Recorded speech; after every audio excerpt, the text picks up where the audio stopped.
오늘 우리에게 주시는 하나님의 말씀은 요한복음 14장 1절입니다.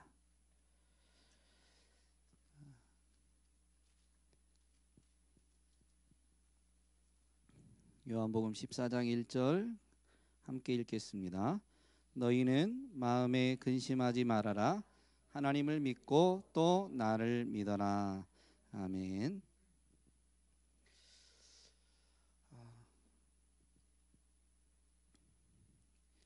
오늘날 많은 사람들이 위로받기를 원하고 또 위로를 필요로 하는 그런 시대입니다. 그렇다면 이 참된 위로가 뭔가라는 질문을 좀 가져야 되겠죠. 사람들이 원하는 위로는 자신의 아픈 마음을 공감받고 동정받고 또는 자신의 원함에 대해서 지지받는 것으로 여깁니다. 물론 이것이 위로가 아니다라는 건 아닌데요. 공감, 동정, 또 지지가 참된 위로냐라는 부분은 고민해 볼 필요가 있습니다. 병에 걸리면 내가 병에 걸렸다라는 걸 어떻게 알아요? 아픔이 있죠. 통증이 있어요. 그것을 느끼면 이제 내가 병에 걸렸나 보다라고 생각이 들어서 병원의 의사를 찾아가게 됩니다.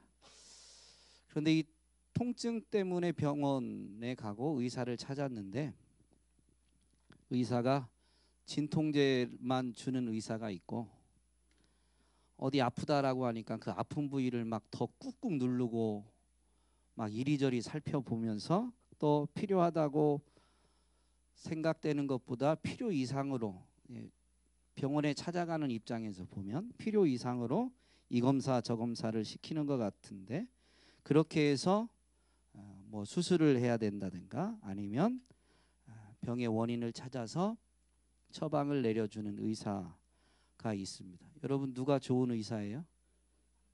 진통제만 주는 의사는 의사라고 하기가 어렵죠. 영혼과 마음의 질병도 마찬가지인데요. 우리 영혼과 마음의 질병, 즉 마음, 영혼의 통증 때문에 우리가 이 아픔을 느끼는데 그 아픔에 대해서 사람들은 그냥 공감받고 동정받고 아니면 나를 이해 못하는 와중에 누군가는 나를 좀 이해하고 지지해 주기를 기대하게 됩니다. 즉 위로받기를 원한다라는 거죠. 그런데 참된 위로는 그 마음의 이 아픔, 통증의 원인을 찾고 그 원인을 해결해 주는 것이 참된 위로. 진정한 이 병에 대해서도 참된 의사는 이리저리 어쩌면 검사하는 중에 더 아플 수가 있어요. 제가 무릎이 좀 아파가지고 여기 어른 계신데 죄송합니다.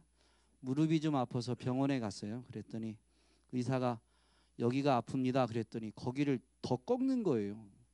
속으로 욕 나올 뻔했어요. 아픈데 그걸 아픈 무릎을 꺾으니까. 그래가지고 있는데 뭐 엑스레이도 여러 번 찍고 그런데 이제 어쨌든 그 의사가 걱정은 하지 마세요. 나이 먹으면 누구나 그렇습니다. 좀 조심해서 쓰세요. 그러니까 이제 오른쪽이 그런데요. 이렇게 축구 운동을 많이 하는데 오른쪽 다리를 더 왼쪽보다 많이 써서 그렇다라고 하면서 병명은 퇴행성 관절염이라고 합니다. 그래서 야, 나이를 먹긴 먹는구나 이런 생각을 함과 동시에 오늘 말씀 준비하면서 이렇게 떠올랐습니다. 그런데 만약에 필요하다고 하면 그렇게 검사하고 또 수술까지 해주는 의사가 좋은 의사죠. 우리는 그냥 진통제 처방만 받는 것과 같은 것을 진정한 위로라고 할 수가 없습니다. 그건 좋은 의사도 아니고 진정한 위로가 아니죠. 여러분 누가 영혼과 마음의 질병을 검사하고 아니 그 질병의 원인을 치료하고 수술해 주는가? 여러분 누구예요? 하나님이 보내신 예수 그리스도밖에 없습니다. 세상은 영혼과 마음의 질병에 대해서 진통제만 처방하는 것과 같습니다. 공감해 주는 게 나쁘다는 건 아닙니다. 너무 아플 때는 이 진통제도 먹어야 돼요. 누군가가 공감해 주고 또 동정해 주고 지지가 필요하죠. 그래야 그 통증이 심할 때 견뎌낼 수가 있어요. 그런 것들이 필요하지만 진정한 위로, 참된 위로는 예수 그리스도를 통해서만 받을 수 있는데요. 오늘 본문에 보니까 예수님이 너희는 마음에 근심하지 말아라 라고 합니다. 이것은 제자들에게 하신 말씀인데 왜 예수님이 제자들에게 근심하지 말라고 했을까요? 너무 어렵게 생각하시네요. 근심하고 있으니까. 지금 제자들이 근심하고 있어요. 그러면 제자들이 왜 근심하느냐? 예수님이 이제 제자들을 떠날 것을 말씀하셨어요.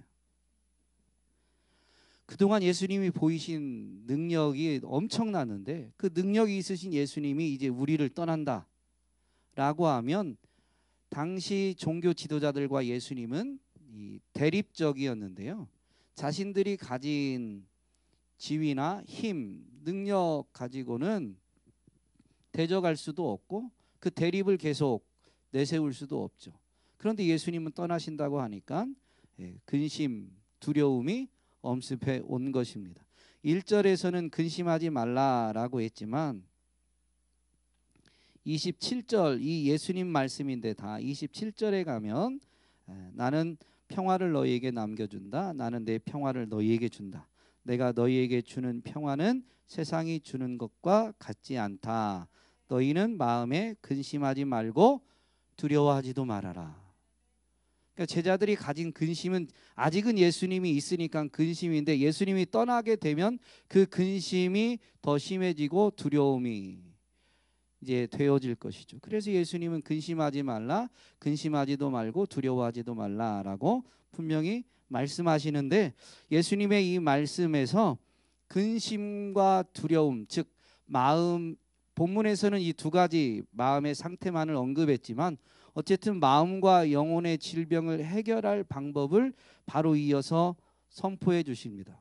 여러분 우리 마음의 근심과 두려움 아니 그 마음의 영혼의 질병의 근본 원인이 뭘까요? 죄입니다. 죄. 이 성경은 우리 영혼 마음의 모든 문제의 근본 원인이 죄라고 분명히 가르쳐 줍니다. 그러면서 성경이 또 우리에게 복음을 제시해 주는데 바로 예수 그리스도 하나님이신 그분이 사람의 몸을 입고 이 땅에 오셨다라는 거죠. 예수님이 왜 이 땅에 오셨어요? 죄를 해결하기 위해서. 건강한 사람에게는 의사가 필요 없지만 병든 사람에게는 의사가 필요하다라고 비유를 말씀하시면서 예수님은 의인을 부르러 오신 것이 아니라 죄인을 불러 회개시키러 왔다라고 직접 예수님이 이 땅에 오신 목적을 선언해 주셨습니다. 예수님은 하나님이신데 사람의 몸을 입고 이 땅에 오신 이유가 뭐냐면 우리 죄를 해결하기 위함이었고 그것을 십자가에서 자기 생명을 내어줌으로 자신의 생명을 우리의 대속물로 내어줌으로 인해서 정말로 죄 문제를 해결해 주신 것입니다. 그 예수님이 그렇게 모든 것을 근본 원인을 해결하시고 나서 그것이 우리에게 적용되게 하시려고 이제 처방을 내리시는데 그게 뭐냐면 하나님을 믿으라 또 나를 믿으라 라는 것입니다. 여러분 하나님을 믿고 계십니까? 예수님을 믿고 계십니까? 그러면 이제 바꿔서 질문할게요. 근심과 불안, 염려, 두려움, 마음에 조금의 아픔, 통증도 없이 여러분 평안을 누리고 계십니까? 할렐루야. 목사보다 믿음 좋은 분들이 많이 계셔서 위로가 됩니다. 평안을 누리신다니까. 웃을 일이 아니고. 목사가 참 믿음이 없어요. 제가 여러분 보기에 면목이 없는데. 어쨌든 그 마음에 평안이 없다. 내 마음이 힘들고 어렵고 평안을 잃어버려서 내가 위로가 필요하다라고 생각이 된다면 여러분 다른 말로 바꾸면 믿음이 없어진 겁니다. 죄송합니다. 제가 앞에 1, 2부 우리 김석규 집사님 리본 오니워시팀 찬양 인도하는데 은혜를 너무 받았어요. 저보다 더 목사 같다. 정말로 바쁘고 치열한 삶의 현장에 있다가 주일 이렇게 예배당에 왔는데 하나님이 얼마나 사랑하시는가. 저렇게 따뜻하게 복음을 선포해야 되는데 제가 아내가 뭐 엄청 혼내는 건 아니에요. 그런데 이제 아내가 가끔 오해할까 봐. 근데 전혀 저희 아내는 제 그 핸드폰의 닉네임이 최고의 아내입니다. 최고의 아내 이연숙 이렇게 돼 있는데 그렇게 혼내진 않는데 이제 목사니까 제 사역에 대해서 피드백을 해주는데 말씀 좀 따뜻하고 부드러운 말씀 좀 해라. 맨날 속된 아내는 이런 표현을 쓰지 않았는데 이제 저한테 하는 얘기가 맨날 두드려 패는 메시지만 하면 어떻게 하냐 그랬는데 오늘 찬양 예배 드리면서 이렇게 찬양의 이 가사 이런 부분들이 복음이죠. 복음. 하나님이 너를 엄청 사랑하신대. 복음이에요. 성경에도 하나님이 우리를 얼만큼 사랑하셔요? 이처럼 사랑하시는데 독생자를 내어주기까지. 그게 복음인데 참 제가 그러지 못한 부분에 대해서 좀 회개도 하고 여러분한테 송구하기도 하고 그런 게 있었지만 말씀을 또 이렇게 준비해가지고 그런데 이게 또 말씀 앞에서 우리를 돌아봐야 되는 부분입니다. 여러분 평안을 누리지 못한다면 정말로 깨어있는 사람은 내 마음에서 평안을 누리지 못할 때 내 믿음의 위기가 왔구나 이렇게 느끼셔야 됩니다. 하나님을 믿고 예수님을 믿으면 어떻게 될까요? 천국 가죠. 천국이 가는 게 아니고 천국이 임해요. 천국이 로마서 13 장과 절은 저도 지금 헷갈리는데 어쨌든 로마서에 가면 하나님의 나라 천국은 성령 안에서 의와 평강과 희락이다. 그러니까 하나님 나라가 임하면 믿음이 있으면 평안과 평강과 기쁨이 누려지게 되어 있어요. 그러니까 그게 지금 없고 불안과 두려움이 엄습해 온다. 내가 믿음이 없구나. 그 믿음이 있다 없다는 그때 그 순간을 말하는 겁니다. 여러분이 예수님을 부인한다라는 의미가 아니에요. 믿음은 언제나 오늘을 사는 삶의 자세, 하나님을 대하는 우리의 영혼의 자세입니다. 예전에 어떻다라는 게 믿음이 아니에요. 하나님을 믿고 예수님을 믿으면 어떻게 되느냐? 이게 실제로 이루어져요. 16절부터 18절에 보면 이건 예수님이 말씀하신 거예요. 그러니까 예수님이 말씀하신 게 그대로 되어지는 것을 확인하게 되죠. 믿음이 있으면 16절 18절 내가 아버지께 구하겠다. 그리하면 아버지께서 다른 보혜사를 너희에게 보내셔서 영원히 너희와 함께 계시게 할 것이다. 그는 진리의 영이시다. 세상은 그를 보지도 못하고 알지도 못하므로 그를 맞아들일 수가 없다. 그러나 너희는 그를 안다. 그것은 그가 너희와 함께 계시고 또 너희 안에 계실 것이기 때문이다. 여러분 예수님을 믿으면 진리의 영이신 또 다른 보혜사이신 성령님이 나와 함께 하시고 내 안에 계심을 그런데 그분이 어떻게 나와 함께 하시고 내 안에 계시는 거예요? 영원히. 그분이 나와 함께 영원히 계시니까 여러분 힘들고 어려운데 내가 혼자가 아니고 그분이 함께 계시기 때문에 내가 버려진 게 아니다라는 것이 믿음 때문에 확인되는 거예요. 성령을 통해서. 그래서 세상 가운데에서 환난을 당해도 불안과 두려움에 사로잡히는 게 아니라 평안을 잃어버리지 않는 거죠. 예수님이 이 14장부터 16장까지 제자들을 떠날 것을 말씀하시면서 마지막 설교를 하시는데, 그 설교의 마지막 부분 16장에 가면 이것을 너희에게 이름은 너희로 평안을 얻게 하려 합니다. 세상에서는 너희가 환난을 당하나 담대하라, 내가 세상을 이겼다. 예수님이 이미 이겼기 때문에 그 예수님이 내 안에 영으로 성령으로 함께 하시니, 그 예수님과 함께하면 예수님이 이미 이기신 것을 나는 그분과 함께함으로 그분의 승리를 확인하게 될 것입니다. 그건 미래 시제일지 모르지만, 현재는 내가 세상에서 환난을 당할지 모르지만, 분명히 함께 하시는 그분 때문에 그분이 이미 세상을 이기셨으니 그분과 함께 나도 세상을 이기는 것을 확인하게 된다라는 이 진리 때문에 믿음이 있으면 현실에 초월해서 평안을 누리게 됩니다. 환경이 어떠해야 평안이 되는 게 아니라, 나를 공감해주고 동정하고 지지해주는 누군가가 있어서가 평안을 누리는 게 아니라, 위로를 받는 게 아니라요, 이미 나와 함께 하시는, 내 안에서 영원히 나와 함께 하시는 성령님으로 말미암아 영으로 임하신 그분이 이미 세상을 이기셨기에, 내가 그분 안에 거하면서 세상에서 살아가는 동안 어려운 일을 당할지 모르나 나는 그분의 승리를 앞으로 확인하게 된다. 그래서 위로를 얻고 평안을 누리고, 더군다나 그 평안을 누리면서 걸음걸음 나아가다 보면 승리가 진짜로 내 거가 돼요. 그러면 평안 위에 희락이 넘치게, 기쁨이 넘치게 되는 거죠. 여러분, 이것이 진정한 위로입니다. 세상이 주는 것과 같지 않은 위로죠. 세상도 위로를 줘요.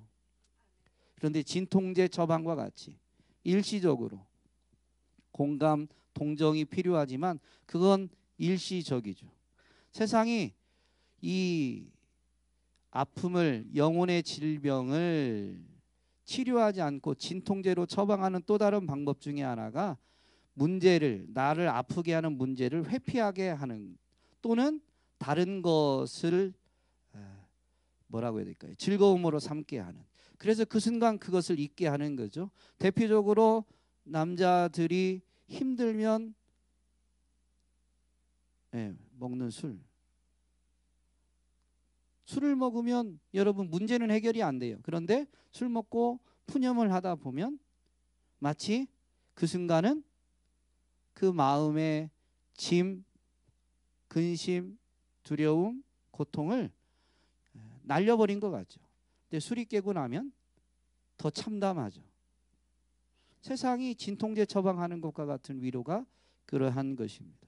오늘 저와 여러분이 삶을 살면서 마음의 평안을 잃어버릴 때가 없지는 않습니다. 우리는 연약한 존재예요.